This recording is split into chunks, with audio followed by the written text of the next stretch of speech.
Good morning. My name is Joel Charles from Faith Living Center, Asia, Bangkok, Thailand. And today the title of my piece is Liberty or Death by Patrick Henry.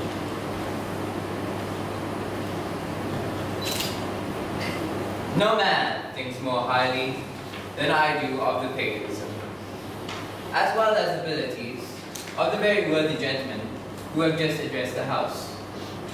But different men often see the same subject in different lights, and therefore, I hope, will not be thought disrespectful to those gentlemen, if entertaining as I do, opinions of a character opposite to theirs. I shall speak forth my sentiments, freely and without reserve. Mr. President, it is natural to man to indulge in illusions of hope. We are apt to shut our eyes against painful truth, and to listen to the song of the siren till it transforms us into beasts. Is this the part of wise men engaged in a great and arduous struggle with liberty? Are we disposed to be of the number of those having eyes see not, having ears hear not, the things which so nearly concern their temporal salvation? For my part, whatever anguish of the spirit it may cost, I am willing to know the whole truth, to know the worst and provide for it. Let us not, I beseech you, sir, deceive ourselves longer. Sir, we have done everything that could be done to avert the storm which is now coming on. We have petitioned, we have demonstrated, we have supplicated, we have prostrated ourselves before the throne and have implored its interposition to arrest the tyrannical hands of the ministry and of Parliament. Our petitions have been slighted. Our remonstrances have reduced additional violence and insult. Our supplications have been disregarded, and we have been spurned with contempt from the foot of the throne. In vain, after these things, may we indulge in the fond hope of peace and reconciliation. There is no longer any room for hope. If we wish to be free, if we mean to preserve inviolate those inestimable privileges for which we have been so long contending, if we mean not basely to abandon the noble struggle in which we have been so long engaged, and which we have pledged ourselves never to abandon until the glorious object of our contest shall be obtained, we must fight. I repeat, sir, we must fight and appeal to arms, and to the God of hosts is all that is left for us. They tell us, sir, we are weak, unable to cope with so formidable an adversary.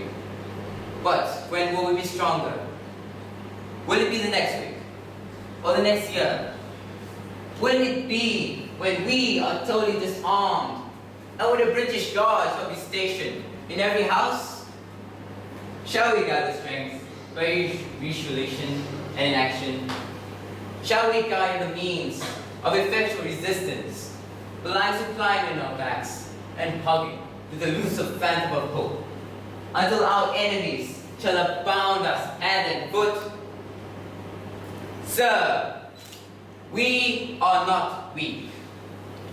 If we make a proper use of the means which the God of nature has placed in our power, 3 millions of people armed in the holy cause of liberty, and in such a country as that which we possess, are invisible by any force which our enemy can send against us.